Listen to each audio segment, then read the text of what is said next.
Henry का नियम,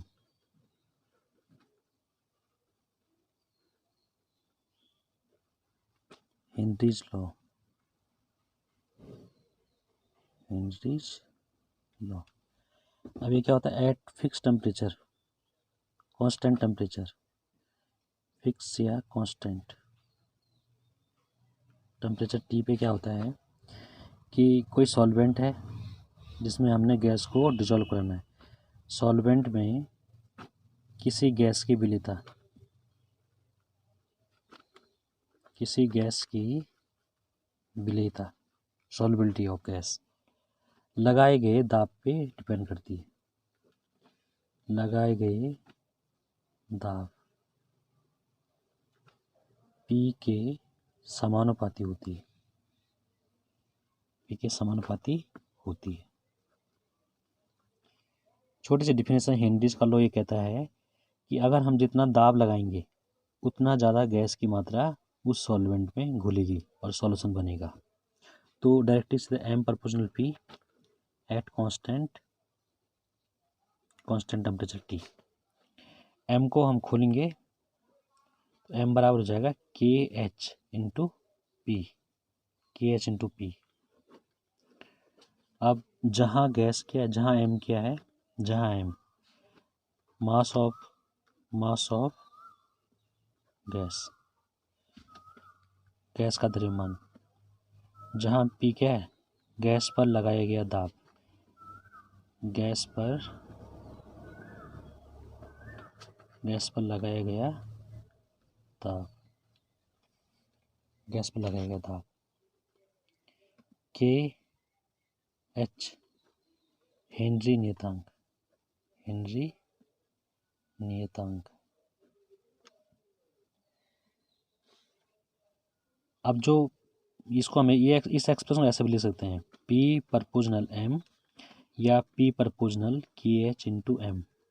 अब गैस का जो द्रव्यमान है उसको हम इस तरीके से मोल फ्रैक्शन लिख सकते हैं, मोल फ्रैक्शन, और ये पार्शियल प्रेशर, इसको मोल फ्रैक्शन एक्स। सिंस जो गैस का द्रव्यमान है उसको हम मोल फ्रैक्शन भी कह सकते हैं X, mole fraction of gas, क्योंकि मोल फ्रैक्शन का मतलब होता है number of moles gas, N G, number of moles N G. तो ये डब्लू बटे हो जाएगा डब्लू जी बटे एम जी। इस तरीके से हम ये इसमें सेट कर देंगे इसको। तो हम यहाँ से हेनरी कांस्टेंट के एच का मान निकाल सकते हैं, पार्शियल प्रेशर पी बटे एक्स, पी बटे एक्स। तो ये एक्सप्रेशन है छोटा सा कि के एच इक्वल टू क्या हो जाएगा, partial pressure of gas upon, partial pressure of gas upon billion में गैस का मोल प्रभाज, मोल फ्रैक्शन ऑफ गैसियस। तो ये छोटा सा लॉ है और बहुत इम्पोर्टेंट है। गैसों की विलेयता सॉल्वेंट में किस पे डिपेंड करती है? तो इफेक्ट ऑफ प्रेशर है, जितना प्रेशर हम आरोपित करेंगे, जितना प्रेशर हम लगाएंगे उतना ज़्यादा गैस का द्रव्यमान उस सॉल्वेंट में घुल जाएगा। अब जो ये के एच है, के एच एक फंक्शन है, सिंपल सा है, हेनरीज कांस्टेंट है वो, उसका मान डिपेंड करता है, टेम्परेचर डिपेंड करेगा और नेचर ऑफ सॉल्वेंट पे डिपेंड करेगा। जो इसमें एक इम्पोर्टेंट बात है वो ये है, सीमाएं, limitation of Henry's law, limitation of Henry's law, limitation of Henry's law. अब ये सबसे इम्पोर्टेंट है वाला, जो गैस है नंबर एक है, मैं सीधा बात करता हूँ नंबर एक, गैस का जो प्रेशर है या गैस का जो नेचर है, गैस की जो प्रकृति है वो लगभग आदर्श होनी चाहिए, तभी वो गैस क्या होगी, इस रूल का फॉलो करेगी। और दूसरा सबसे इम्पोर्टेंट, गैसों को विलायक में रिएक्ट नहीं करना चाहिए, क्रिया नहीं करनी चाहिए। इसका मतलब ये हुआ कि जो गैस का नेचर है वो एकदम आइडियल होना चाहिए। जो प्रेशर है, प्रेशर P कम होना चाहिए और टेम्परेचर T ज़्यादा होना चाहिए, और साथ में उसका नेचर आइडियल होना चाहिए। मतलब ये टोटली डिपेंड करता है हेनरीज का लॉ, नेचर ऑफ गैस और जो गैस की प्रॉपर्टीज़ है उस पर डिपेंड करता है। कुछ गैसें ऐसी होती है जैसे NH3 गैस है, इसमें प्रेशर का यूज ना भी करें हम तो ये ईजिली H2O में डिजॉल्व होके NH4OH बनाती, अमोनिया सॉल्वेंट बनाती है। ऐसे HCl है, ये भी वाटर में डिजॉल्व करके HCl लिक्विड बनाती है। तो ये दोनों गैसें हेनरीज के लॉ को ब्रेक करती हैं, तोड़ देती हैं, ये फॉलो नहीं करती हैं, क्योंकि ये बिलियन में इस विलायक मिल के एक एसोसिएट बन लेती हैं, या इनमें कंपाउंड बना लेंगी, वो आपस में ज्वाइंट हो जाती हैं। तो गैसों को विलायक से क्रिया नहीं करनी चाहिए, इसलिए प्रेशर काम नहीं आएगा यहाँ पे, क्योंकि अपने आप ही क्या हो रही हैं, रिएक्ट होकर और घुल रही हैं। क्रिया करने का मतलब आपस में डिजॉल्व हो रही हैं। तो जब डिजॉल्व हो रही हैं तो प्रेशर लगा क्या फ़ायदा। ये दोनों गैसें उस रूल को तोड़ती हैं। हेनरीज के लॉ की लिमिटेशन है, गैस की प्रकृति आइडियल होनी चाहिए। अच्छा, नेक्स्ट टॉपिक है हेनरी के नियम के अनुप्रयोग, applications of Henry's law. Henry के नियम के अनुप्रयोग, हेनरी नियम के अनुप्रयोग, applications of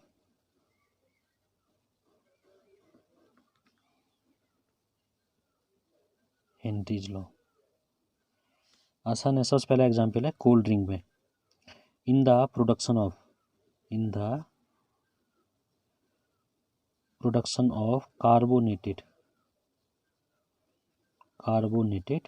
beverages. Cold drink की जो बोतलें होती हैं CO2 गैस को हमने डिजॉल्व कराना है, जो ये बेवरेज होती हैं कोल्ड ड्रिंक, ये सबसे अच्छा एग्जाम्पल है। जो कोल्ड ड्रिंक की बोतलें होती हैं, जब हम उनको खोलते हैं तो CO2 गैस रिलीज होकर बाहर आती है। इस CO2 गैस को रिफ्रेश करती है, इसलिए इसको डालते हैं उसमें। तो कार्बोनीकृत पेय पदार्थों के उत्पादन में जो प्रोडक्शन होता है कोल्ड ड्रिंक का, उसमें इसका यूज़ करते हैं। CO2 गैस को हेनरीज के नियम लगा के इस कोल्ड ड्रिंक में डिजॉल्व कराते हैं। दूसरा है इन डीप सी डाइविंग। इसका मतलब है गहरे समुद्र में गोताखोरी।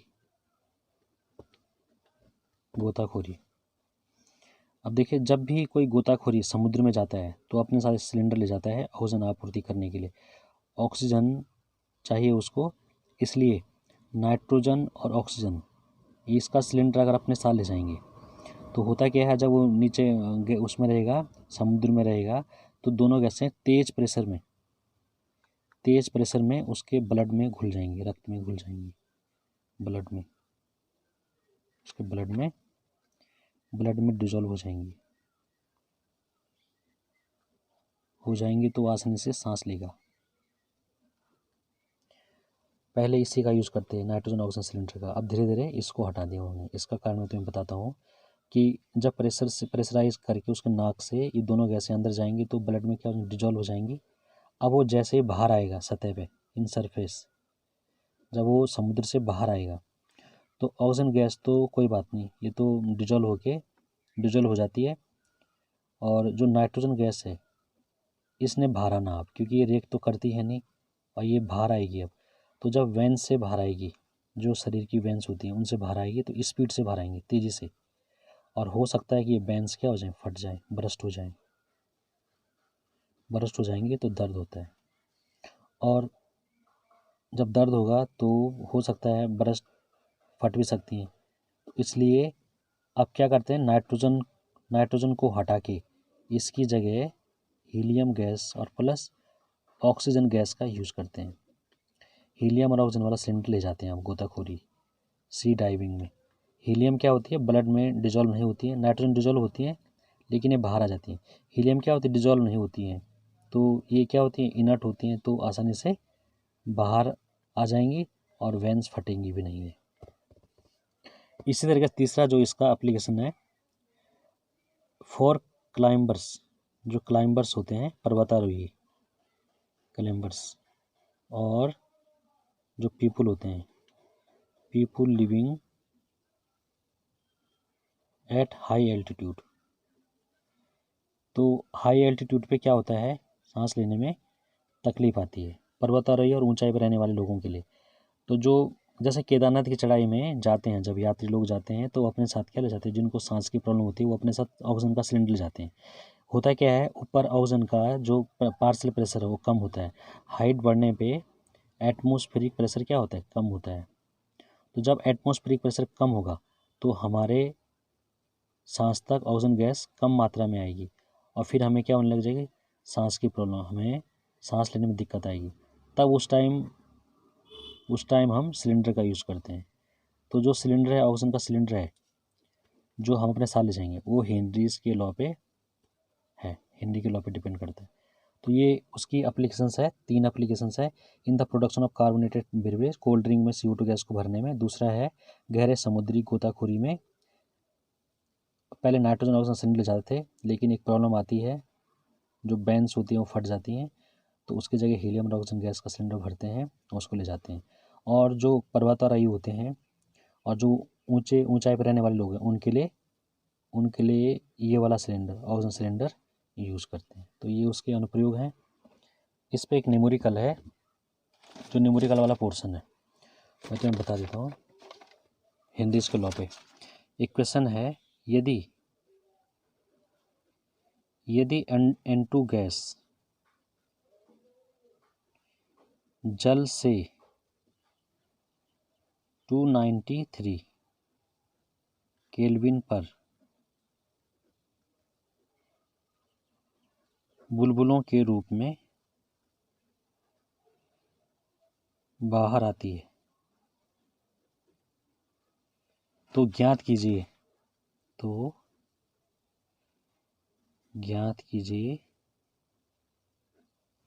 कि 1 लीटर जल में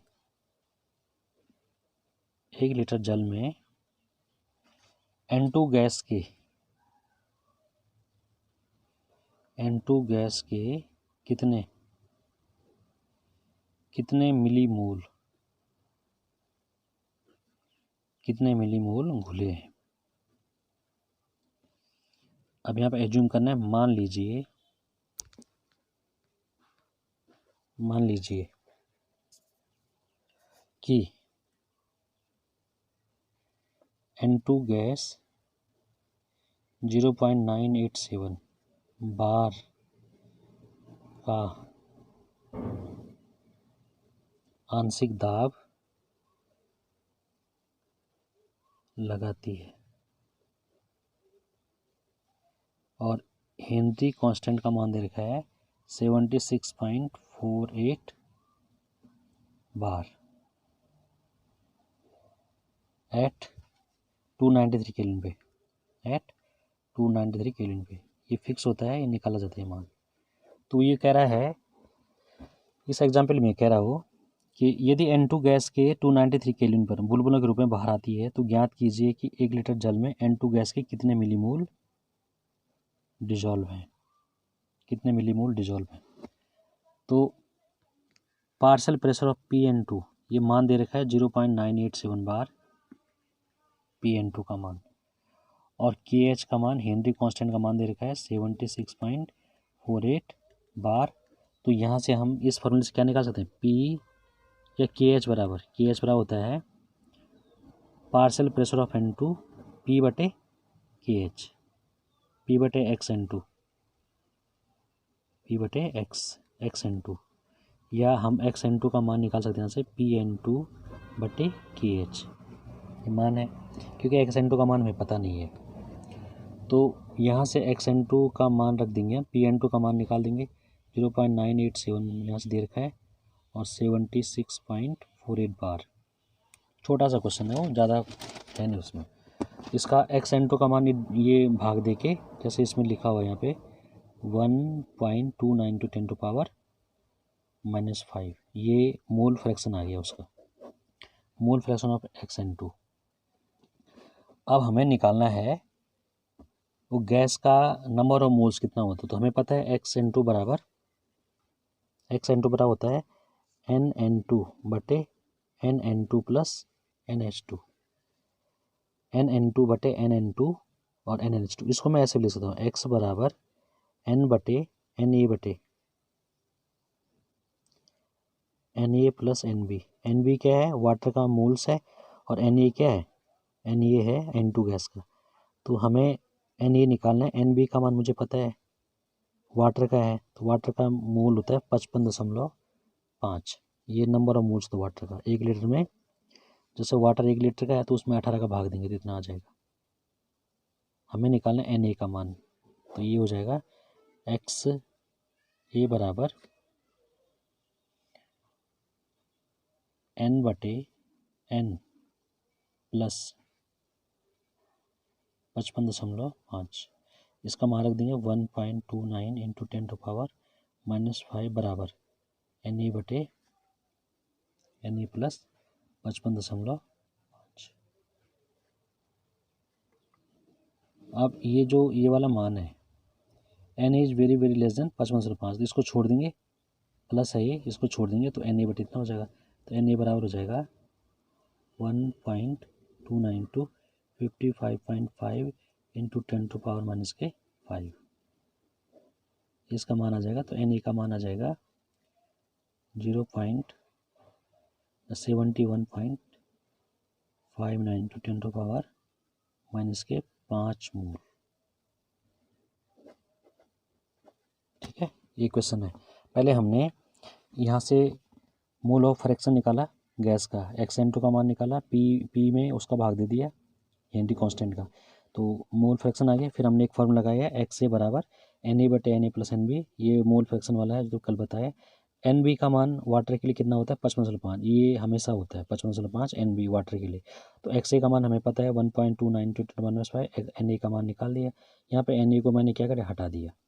Na को इसलिए हटाया क्योंकि ये इसकी तुलना में कंपेरिजन में कम है, और ये डिनोमिनेटर है तो इसको हटा देंगे, तो सीधा क्या हो जाए Na बटे 55.5, यहाँ मल्टीप्लाई होगा, ये इसका आंसर आ जाएगा।